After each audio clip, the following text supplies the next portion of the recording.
नमस्कार, स्वागत है आपका मेरी दुनिया में। कैसे हैं आप लोग? आशा करती हूँ बिल्कुल ठीक होंगे और मैं भी बिल्कुल ठीक हूँ।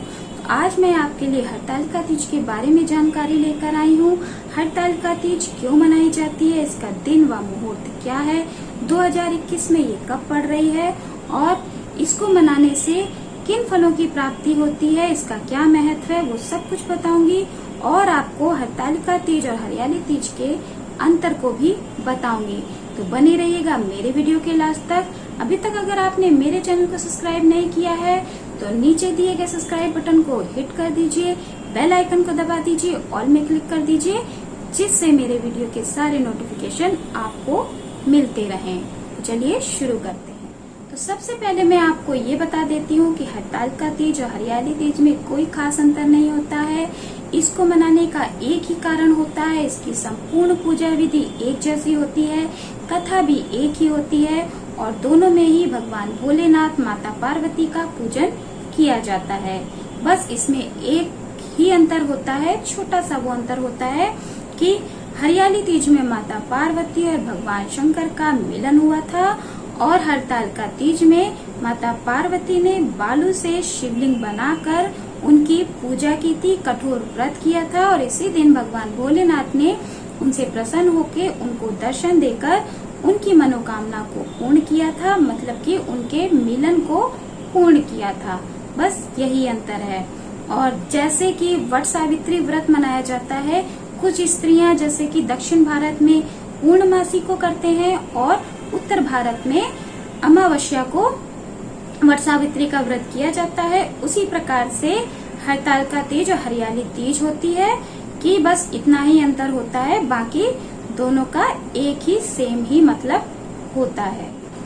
हरतालिका तीज श्रावण मास के शुक्ल पक्ष की तृतीया तिथि को मनाई जाती है और हरतालिका तीज भादो मास के शुक्ल पक्ष की तृतीया तिथि को मनाई जाती है।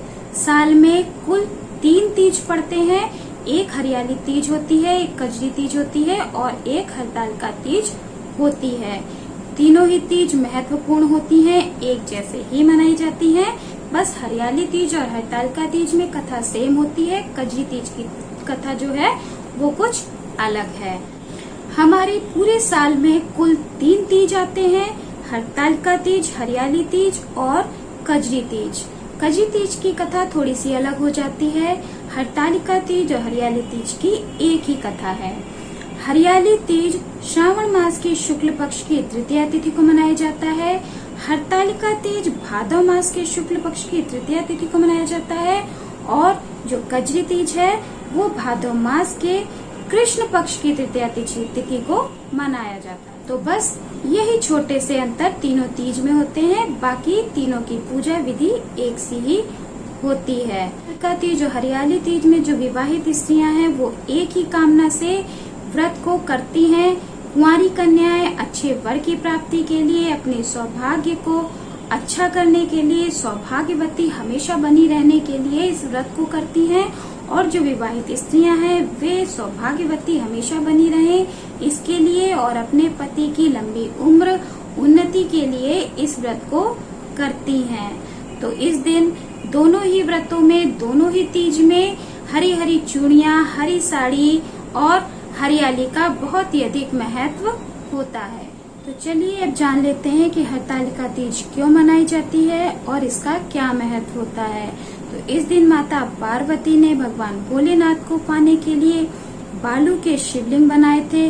उन्होंने अधोमुखी होकर पूजन किया था और व्रत को संपन्न किया था। माता पार्वती ने बहुत दिनों तक बेलपत्री को खाकर ही व्रत को संपन्न किया था और इसी दिन भगवान भोलेनाथ प्रसन्न होकर आए थे और माता पार्वती को दर्शन देकर उनको अपनाया था। तो इसीलिए हरतालिका तीज को मनाया जाता है। तो जो स्त्रियां इस दिन विधिवत रूप से पूजन करती हैं, तन मन धन से व्रत रखती हैं, तो उनकी सभी मनोकामनाएं पूर्ण होती हैं। इस दिन पूरा दिन स्त्रियां व्रत रखती हैं, रात को जागरण करती हैं। रात को जागरण करके व्रत को संपन्न करती हैं और सुबह स्नान करके विधिवत रूप से पूजन करके ब्राह्मणों को भोजन करवाती हैं और इसके बाद ही अपने व्रत का पारण करती हैं।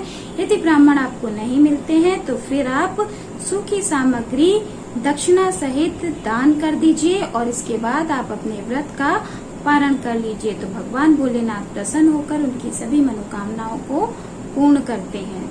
अब चलिए जान लेते हैं पूजन की विधि क्या है। आपको ब्रह्म मुहूर्त में उठ जाना है। ब्रह्म मुहूर्त में उठकर आपको गंगा जल डालकर अपने स्नान के जल में स्नान कर लेना है। मंदिर में जाना है। आपको सबसे पहले सूर्य भगवान को अर्घ्य दे देना है। मंदिर में जाना है। मंदिर में जाकर आपको अपने मंदिर की सफाई कर लेनी है, स्वच्छ कर लेना है। इसके बाद आपको चौकी सजानी है। चौकी में आप लाल और पीला कपड़ा बिछा लीजिए। इसके बाद आपको अष्टदल कमल बना लेना है। कलश की स्थापना करनी है। नवग्रह देवता की स्थापना करनी है। षोडश मातृका की स्थापना करनी है। फिर आपको पवित्र मिट्टी लेकर आनी है। आप मंदिर से ला सकते हैं। आप गंगा के किनारे की मिट्टी यदि मिल जाती है तो बहुत ही शुभ होती है, या फिर काली मिट्टी आप ले लीजिए। मुल्तानी मिट्टी भी आप ले सकते हैं। आपको कहीं भी मिट्टी नहीं मिलती है तो फिर आप अपने तुलसी जी के गमले से मिट्टी को ले सकते हैं। वो भी बहुत शुभ और पवित्र मिट्टी होती है। फिर उससे आपको शिवलिंग का निर्माण कर लेना है। शिवलिंग का निर्माण आप मिट्टी से कर लेंगे।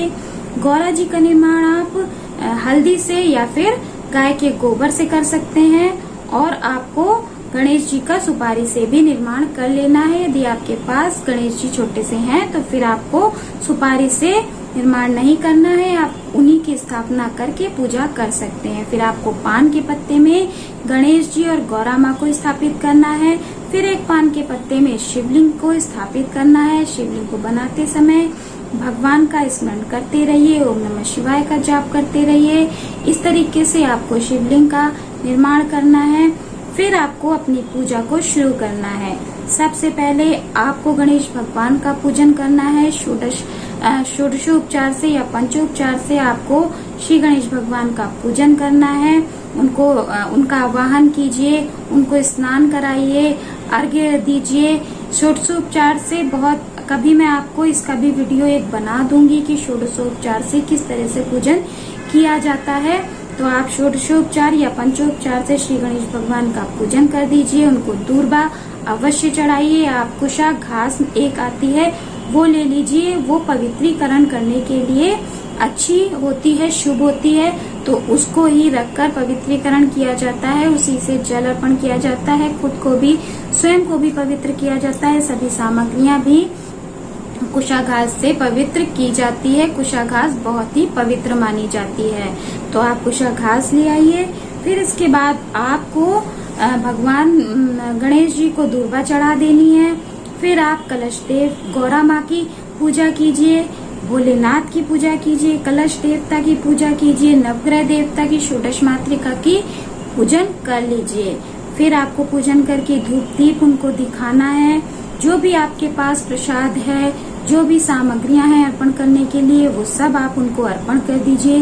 भोलेनाथ के पसंद की जो भी सामग्रियां आपके पास हैं, आक का फूल, धतूरा, बेलपत्र, भांग, भस्म, जो भी आपके पास उस समय अवेलेबल है, आप उनको अर्पण कर दीजिए। फिर गौरा माँ को आपको लाल रंग के पुष्प, लाल रंग का वस्त्र और सभी 16 श्रृंगार की सामग्रियां आपको उनको अर्पण कर देनी है। इसके बाद आपको आरती करनी है, कथा कहनी है, दक्षिणा को चढ़ा दीजिएगा और इसके बाद आप एक छोटा सा हवन भी कर सकते हैं। आपकी पूजा संपन्न होती है। हरतालिका तीज में घेवर और गुजिया चढ़ाने का बहुत अधिक महत्व होता है। तो आप इस दिन घेवर या गुजिया में से कोई एक चीज या दोनों हो सके तो दोनों ही आप अवश्य भोलेनाथ को चढ़ाइएगा। चूरमा उनको बहुत पसंद होता है तो चूरमे का भी भोग आप अवश्य ही लगाइएगा।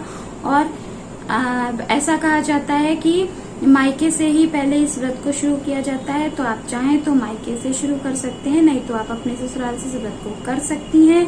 ससुराल में करती हैं तो मायके से आपका सारा सामान आता है, और अगर आप मायके में करती हैं तो ससुराल से आपको सारा सामान दिया जाता है इस व्रत को संपन्न करने के लिए। तो इस तरीके से हरतालिका तीज की पूजा होती है। आपको भगवान की मुख शुद्धि के लिए तांबुल फल अवश्य ही चढ़ाना है। इसके बाद आप भगवान से अपनी मनोकामना बोलिए और क्षमा प्रार्थना भी कर लीजिए कि हे प्रभु, मुझसे जो भी गलती हुई हो, मानसिक, वाचिक, शारीरिक, उसको क्षमा करें। मैंने जो भी तन मन से आपकी पूजा में कमी की हो, मैंने अपने भाव से सब कुछ संपन्न किया है। जो भी कमी रह गई हो उसको संपन्न करें और मुझे क्षमा करें। मेरी मनोकामना को पूर्ण करें। मेरे पति को लंबी आयु दे, मुझे सौभाग्यशाली बनाए और मेरे घर में सुख संपन्नता का वास करे। मेरे बच्चों को लंबी आयु दे और उनको बुद्धि को तीव्र बनाए। तो इस तरीके से आपको अपनी मनोकामना को बोल देना है। जो भी आपकी मनोकामना है, ये एक एग्जाम्पल मैंने आपको बता दिया है। आपकी जो भी मनोकामना है आप बोल लीजिए। इस तरीके से आपकी पूजा संपन्न होती है। तो चलिए अब जान लेते हैं कि पूजा में क्या क्या सामग्री लगती है। काली गीली मिट्टी या बालू, बेलपत्र, शमी के पत्ते, केले के पत्ते, धतूरे का फल, अकोड़े का फूल व पत्ता, तुलसी के पत्ते, जनेऊ, रोली, मौली, अक्षत, धूप, दीप, देशी घी, गंगा जल, पंचामृत, नए वस्त्र सबके लिए, भगवान शिव के लिए सफेद रंग के, गणेश भगवान को पीले, माँ के लिए लाल, कलश देव के लिए लाल या पीले वस्त्र। यदि आपको वस्त्र उपलब्ध नहीं हो पाते हैं तो आप मौली के वस्त्र उनको अर्पण कर सकते हैं। जो लाल पीले रंग की मौली आती है आप उसके भी वस्त्र उनको अर्पण कर सकते हैं। आप फूल माला ले लीजिए। भोग प्रसाद में आपको मौसमी फल, आटे का चूरमा, गुजिया, मिठाई, नारियल, खीर, पंजीरी, घेवर इत्यादि लेने हैं। पान का पत्ता, लौंग, इलायची, सुपारी, बताशे आपको मुख शुद्धि के लिए लेने हैं। फिर दक्षिणा आपको लेनी है। आप कुछ भी ले सकते हैं। 11, 51, 101 श्रृंगार के आप 2 सेट ले लीजिए या फिर श्रृंगार आप लीजिए तो उसमें से कुछ अपने पास रख लीजिए और कुछ आप दान दे दीजिए। या फिर आप 2 सेट रख सकते हैं। 1 सेट आप अपने पास रख लीजिए और 1 सेट आप दान में दे दीजिए।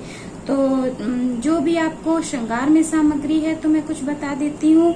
सिंदूर, आलता, काजल, चूड़ी, बिंदी, लिपस्टिक, शीशा, कंघा, इत्र, बिछिया, नेल पेंट, पाउडर, हल्दी, मेहंदी, तेल इत्यादि फिर आप अपने अनुसार ले सकती हैं।